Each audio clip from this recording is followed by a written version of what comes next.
الرحمن الرحیم۔ السلام علیکم students, welcome to A G education channel. Student, آج میں آپ جو ویڈیو بنا رہا ہوں وہ اردو سیکنڈ ایئر کا سبجیکٹ ہے، جس کے لیے میرے پاس ریکویسٹ آئی تھی کہ اس کے کچھ خلاصوں کے بارے میں اور مرکزی خیال کے بارے میں کچھ بتائیں۔ تو خلاصہ سب سے پہلے میں یہ پیش کر رہا ہوں نیا قانون کے بارے میں۔ نیا قانون ایک خلاصہ ہے جو کہ اردو چیپٹر میں یہ لیا گیا ہے سعادت حسن منٹو کے رسالے سے۔ سعادت حسن منٹو نے اردو کے صف اول کے افسانہ نگار ہیں، بہت بڑے، اور وہ ایک طرح سے معاشرے کی فطرت کو اور جو ہے ان لوگوں کی نفسیات کو جو ہے وہ کیا کرتے ہیں، پیش کرتے ہیں۔ خلاصہ کچھ ایسے ہے کہ اس میں نیا قانون میں افسانے میں سعادت حسن منٹو نے بڑی سادگی کے ساتھ اس حقیقت کو بے نقاب کیا ہے کہ بر صغیر میں انگریزوں نے مقامی افراد اور خاص طور پر غریب مسلمانوں کے ساتھ جو رویہ اختیار کر رکھا تھا، اس نے اہل ہندوستان کو انگریزوں سے بدزن کر دیا تھا۔ مسلمان، ہندو سارے ہی انگریزوں کے خلاف ہو گئے تھے، بدزن ہو گئے تھے، اور چاہتے تھے کہ جلد از جلد غلامی سے جان چھوٹے، ان سے نجات حاصل کر لیں۔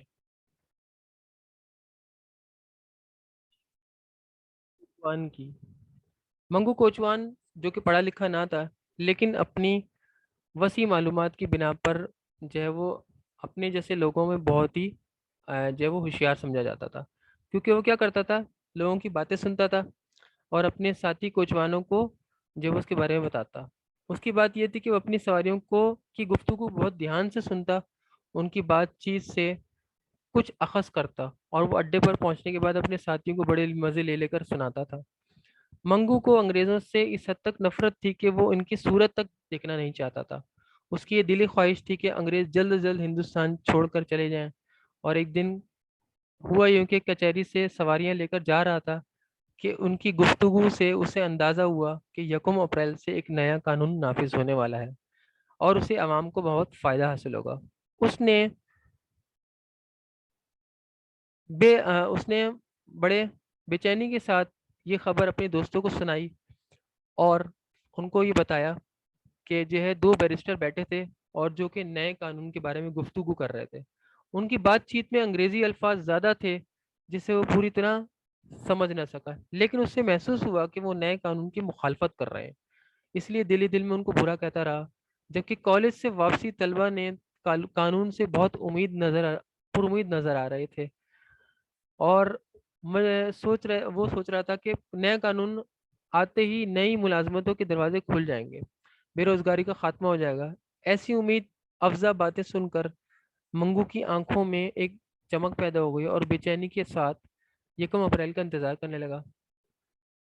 وہ سمجھدار نہیں تھا، لیکن قانون نافذ کرتے ہی وہ یہ سمجھ رہا تھا کہ قانون نافذ ہوتے ہی ہر چیز بدل جائے گی اور عوام کو انگریزوں کے ظلم سے نجات مل جائے گی۔ ایک طرح سے وہ آزادی سمجھ رہا تھا۔ وہ جلد از جلد 1 اپریل کی صبح دیکھنا چاہتا تھا۔ آخر کب 1 اپریل کا دن آ گیا اور وہ صبح ہی صبح تانگا لے کر گھر سے نکل پڑا اور تنگ گلیوں، بازاروں اور سڑک پر گھوڑا دوڑاتا رہا، لیکن کہیں کوئی تبدیلی نظر نہیں آئی۔ چھاؤنی سے واپسی پر منگو سواری کی تلاش میں آہستہ آہستہ چلا جا رہا تھا، ساتھ ہی نئے قانون پر غور کر رہا تھا کہ اس کو ایک گورے نے آواز دی۔ قریب جا کر دیکھا تو یہ وہی انگریز تھا جس سے اس سے پہلی تکرار ہو چکی تھی۔ منگو نے بہت تذلیل آمیز لہجے میں اس سے پوچھا کہ وہ کہاں جائے گا۔ وہ ایک عیاش انگریز تھا اور طوائفوں کے ساتھ بازار جاتا تھا۔ اس نے بھی منگو کو پہچان لیا اور پوچھا کہ آج کرایہ اور بحث سے تکرار تو نہیں کرے گا۔ گورے کے رویے نے منگو کے اندر انگریزوں سے نفرت کے جذبے کو اور بھڑکا دیا۔ اس نے کرایہ 5 روپے بتایا۔ گورے نے منگو کو احساس دلایا کہ اس نے وہ بہت زیادہ کرایہ مانگا ہے۔ منگو کے جسم پر اس نے چھڑی سے چھوا۔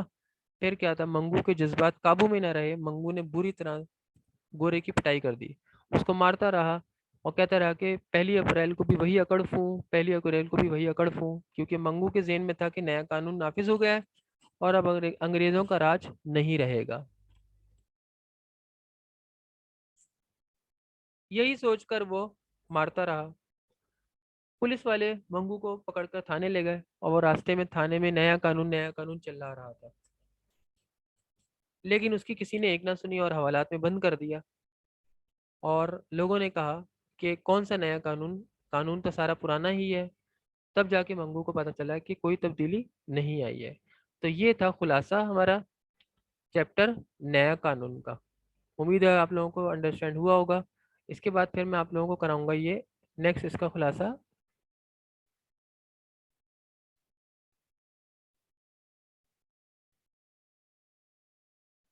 نیکسٹ خلاصہ ہم کرتے ہیں مجسمہ. مجسمہ یہ افسانہ ممتاز افسانہ نگار غلام عباس کے رسالے سے لیا گیا ہے. وہ بھی ایک بہترین افسانہ نگار ہیں. انہوں نے اپنے افسانوں میں زندگی کے رنگوں کو جزیات کے ساتھ پیش کیا ہے. غلام عباس کا طرز تحریر سادہ اور منفرد ہے. انہوں نے نئے نئے موضوعات پر قلم اٹھایا، زندگی کا گہرا مشاہدہ کیا، اور زندگی کے جیتے جاگتے کردار ان کی خاص پہچان ہے. خلاصہ کچھ ایسا ہے کہ اس افسانے میں وہ نفسیاتی نکتے کو پیش کرتے ہیں. کہتے ہیں کہ عورت شوہر کی محبت میں کسی دوسرے کی شرکت کو کسی قیمت پر برداشت نہیں کرتی ہے، خواہ وہ بے جان ہی چیز کیوں نہ ہو.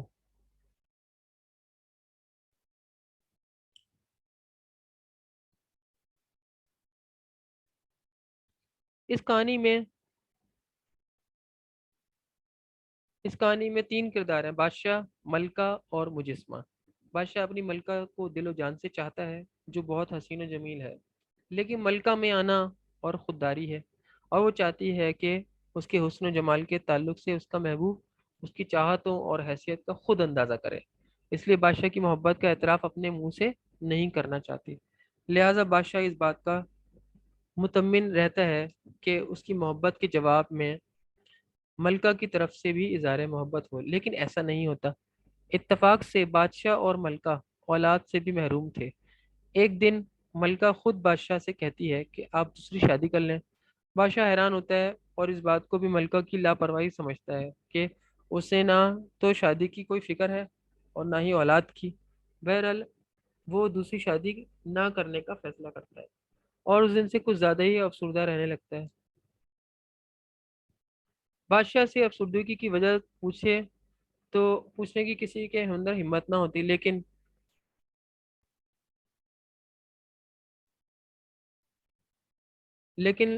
ان کو خوش کرنے کے لیے سیر و شکر، شمشیر زنی، نبر آزمائی، رقص، موسیقی کا انتظام کرتے لوگ ان کے جتنے بھی درباری تھے. جبکہ بادشاہ فن مصوری کا دلدادہ تھا اور نوادرات جمع کرنے کا شوقین تھا.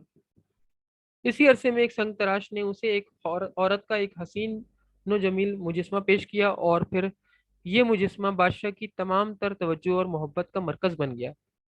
جب ملکہ نے بادشاہ کا بدلتا ہوا رویہ دیکھا تو فطری طور پر ملکہ کے دل میں مجسمے کے خلاف رقابت کے جذبات پیدا ہو گئے.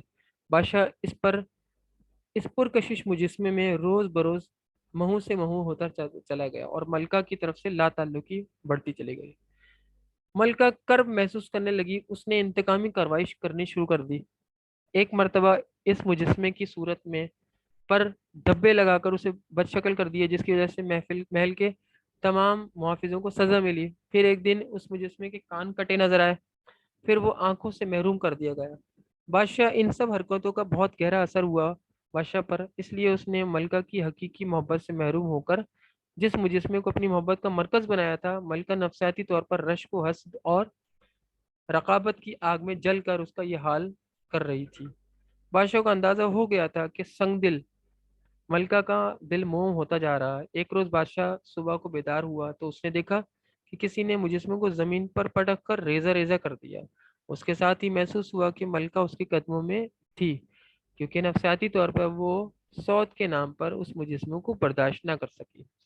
نتیجہ فکر یہ ہے کہ غلام عباس کا افسانہ مجسمہ مرد اور عورت کی محبت کی ایک دلکش تصویر ہے، جس میں محبت اور اپنے جذباتی اور نفسیاتی رنگوں میں نظر آتی ہے. ملکہ اور بادشاہ کے عالمی علامتی کرداروں نے محبت کے خوبصورت پہلوؤں کی عکاسی کی ہے. یہ افسانہ دلکش انداز و بیان اور موضوع کی انفرادیت کے حوالے سے ہمیشہ یاد رہنے والا افسانہ ہے. امید ہے آپ لوگوں کو سمجھ میں آیا ہوگا.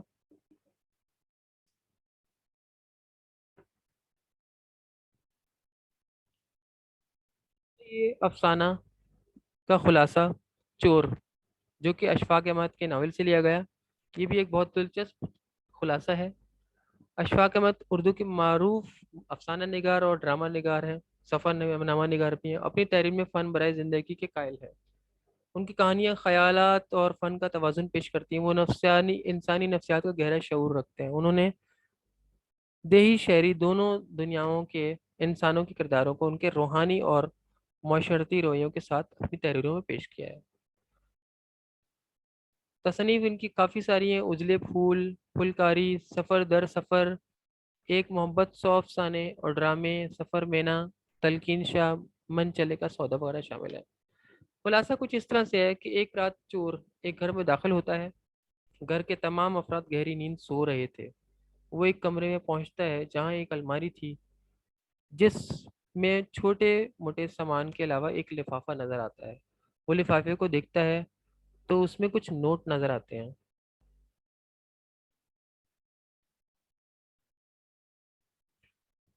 وہ جلدی سے لفافہ جیب میں رکھتا ہے اور باہر آتا ہے اور بہت خوش ہوتا ہے کہ اتنی جلدی ذرا سی محنت سے اس کو کامیابی حاصل ہو گئی، ذرا سے ٹائم میں۔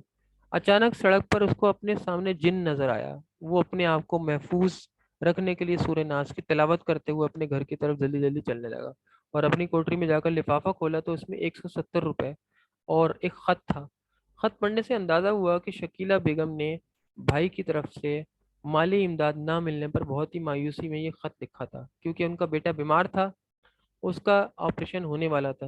جب بھائی نے مدد نہ کی تو اس نے گھر کا سامان فروخت کر کے اور شوہر کے دوستوں وغیرہ سے قرض لے کر 170 روپے جمع کر لیے تھے تاکہ وہ اپنے بیٹے کو راولپنڈی لے جائے، جہاں ملٹری کے ڈاکٹر نے اس کا مفت آپریشن کا کرنے کا اعلان کیا تھا، وعدہ کیا تھا۔ لہٰذا شکیلہ بیگم نے بھائی کو لکھا تھا کہ اب اس کو ان کے پیسوں کی ضرورت نہیں ہے، اس نے رقم جمع کر لی ہے اور کل وہ بچے لے کر روانہ ہو رہی ہے۔ شکیلہ بیگم نے غصے میں یہ بھی لکھا تھا کہ اس دنیا میں جس کا کوئی نہ ہو اس کا خدا ہوتا ہے، خدا آپ جیسے بھائیوں سے سب کو محفوظ رکھے۔ چور یہ خط پڑھ کر بہت متاثر ہوا اور اس کے ضمیر نے اس کو لعنت ملامت کی۔ وہ رات بھر بے چین رہا۔ صبح کو وہ اس خیال سے گھر سے چلا کہ کسی طرح رقم مالکہ کو واپس کر دے، لیکن جب شکیلہ بیگم کے گھر پہنچا تو دیکھا کہ پولیس تفتیش کر رہی ہے، لہٰذا وہ سیدھا نکلتا ہوا دربار چلا گیا۔ ضمیر نے وہاں وہی اس کو بے چین بے قرار کر رکھا تھا، یہی بے قراری اسے پھر شکیلہ بیگم کے گھر تک لے گئی، لیکن وہ رقم واپس نہ کر سکا۔ اس نے اپنی ضرورت اپنے دوست سے قرض لے کر اور چھوٹی موٹی چوریاں کر کے پوری کی، لیکن شکیلہ بیگم کے 170 کو خرچ نہیں کیا۔ وہ انہیں واپس کرنا چاہتا تھا۔ پھر وہ قصور چلا گیا اور بابا بلے شاہ کے مزار پر رہا، لیکن اس کی روح ہر وقت مضطرب رہی۔ ایک دن اس نے شکیلہ بیگم کا خط پھاڑ کر پھینک دیا اور لاہور پہنچا۔ جب شکیلہ بیگم کے گھر پہنچا تو اس نے دیکھا کہ اس گھر سے ایک بچے کا جنازہ نکل رہا ہے اور لوگ اس چور کو لعنت ملامت کر رہے ہیں جس نے سفر خرچ چوری کر لیا تھا، اور بچہ آپریشن کے لیے پنڈی نہ جا سکا اور وفات ہو گئی۔ چور کو ایسا لگا کہ جیسے اس کی زمین نے اس کی گدی پر زور سے دھپا مارا ہو اور وہ گھٹنوں کے بل گر پڑا۔ پھر وہ قبرستان ساتھ ساتھ گیا اور جب سب لوگ دفنا کر چلے گئے تو اس نے قبر پر سکے سے پانی ڈلوایا اور پھولوں کی ٹوکری لے کر قبر پر پھول چڑھایا اور شکر ادا کیا کہ اس نے ایک نیک کام کر دیا جس سے اس کی زمین کو بوجھ ہلکا ہوا، اور اس کے بعد باقی رقم خرچ کرنے لگا۔ تو یہ تھی کہانی، امید ہے آپ لوگوں کو سمجھ میں آئی ہوگی۔ رہا ہوں مرکزی خیال، جو کہ حضرت فاطمہ کی رخصتی سبجیکٹ چیپٹر سے لیا گیا ہے، نظم سے، جس کے شاعر حفیظ جالندری ہیں۔ وہ یہ کہتے ہیں کہ تعارف شاعری ہے کہ پاکستان کے قومی ترانے کے خالق اور اردو کے معروف شاعر حفیظ جالندری کا اہم کارنامہ ان کی طویل نظم شاہ نامہ اسلام ہے، جس میں حفیظ نے اسلامی تاریخ کے اہم واقعات کو خوبصورتی سے منظوم کیا ہے۔ حفیظ نے غزلیں، نظمیں، گیت سبھی اصناف میں اپنی صلاحیتوں کی جوہر دکھلائے ہیں۔ موسیقی اور نغمے وغیرہ آپ کی شاعری کی خاص پہچان ہے۔ مرکزی خیال کچھ ایسا ہے کہ حفیظ جلندری کی نظم حضرت فاطمہ کی رخصتی کا مرکزی خیال یہ ہے کہ حضور صلی اللہ علیہ وسلم کو اپنی بیٹی جناب فاطمہ سلام اللہ علیہ سے بہت محبت تھی۔ آپ صلی اللہ علیہ وسلم نے اکثر موقع پر کہا کہ فاطمہ میرے جگر کا ٹکڑا ہے۔ ایک موقع پر آپ صلی اللہ علیہ وسلم نے فرمایا تھا کہ جس نے فاطمہ کو تکلیف پہنچائی اس نے مجھے تکلیف پہنچائی۔ اب تاریخ گواہ ہے کہ اس شدید محبت کے باوجود حضرت محمد صلی اللہ علیہ وسلم نے ان کی شادی بڑی سادگی سے کی۔ اگر آپ صلی اللہ علیہ وسلم چاہتے تو اپنی لاڈلی صاحبزادی کی شادی بہت دھوم دھام سے کرتے، لیکن آپ صلی اللہ علیہ وسلم نے اپنے عمل سے ثابت کیا اور دنیا کو دکھلایا کہ اپنے دینی مرتبہ کو دنیاوی فائدے اور نمود و نمائش کے لیے استعمال نہیں کرنا چاہیے۔ اس کے بعد پھر حفیظ جالندری نے اس نظم میں حضرت فاطمہ کی شادی کی تقریب کا حال والہانہ عقیدت اور محبت کے ساتھ پیش کیا ہے، جس میں حفیظ جالندری نے حضرت فاطمہ سلام اللہ علیہ اور حضرت علی علیہ السلام کی خدا ترسی، قناعت اور صبر و شکر کی صفات کو بڑے دلکش الفاظ میں پیش کیا ہے۔ حفیظ جالندری نے حضرت فاطمہ کی شادی میں انہیں ملنے والے جہیز کی تفصیلات بھی بیان کی ہیں۔ ان کا کہنا ہے کہ حضرت فاطمہ سلام اللہ علیہ کو ضروریات زندگی کی ایسی چند اشیاء جہیز میں ملی تھیں کہ دنیا کا کوئی باپ اپنی اتنی اشیاء اپنی بیٹے کو جو ہے وہ وقت رخصت دے سکتا ہے۔ حضرت فاطمہ سلام اللہ علیہ کو اس موقع پر ایک مٹکا، ایک چارپائی، ایک گدا اور آٹا پیسنے کے لیے چکی، یہ وہ کل کائنات تھی جو آپ صلی اللہ علیہ وسلم نے جہیز کی صورت میں آپ علیہ السلام کو جہیز کی صورت میں ملی۔ حفیظ کہتے ہیں کہ دنیاوی اشیاء تھیں، اصل میں جناب فاطمہ کو صبر و شکر، توکل، سخاوت اور رد صبر کی رد صبر کی دولت ملی تھی، اور ردائے صبر کی دولت ملی تھی، اور یہ وہ دولت ہے جو کبھی بھی ختم نہیں ہو سکتی۔ اس لیے آپ صلی اللہ علیہ وسلم آپ علیہ السلام جنت کی خواتین کے سردار ہیں، اور فکر و فاقہ ہی آپ کا اصل جہیز ہے۔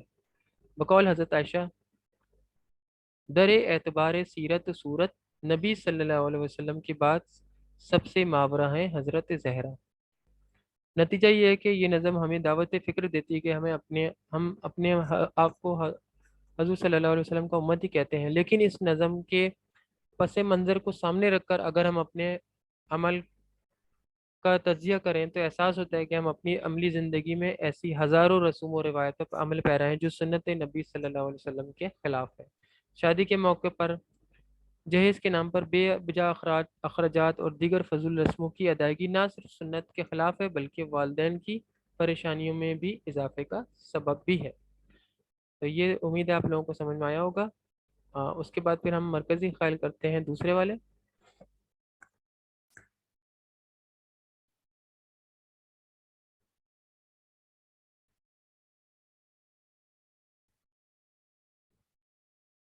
یہ جشن بچارگی، اس کے تعارف شاعر یہ ہے کہ احسان دانش دنیائے اردو میں مزدور شاعر کہلاتے ہیں۔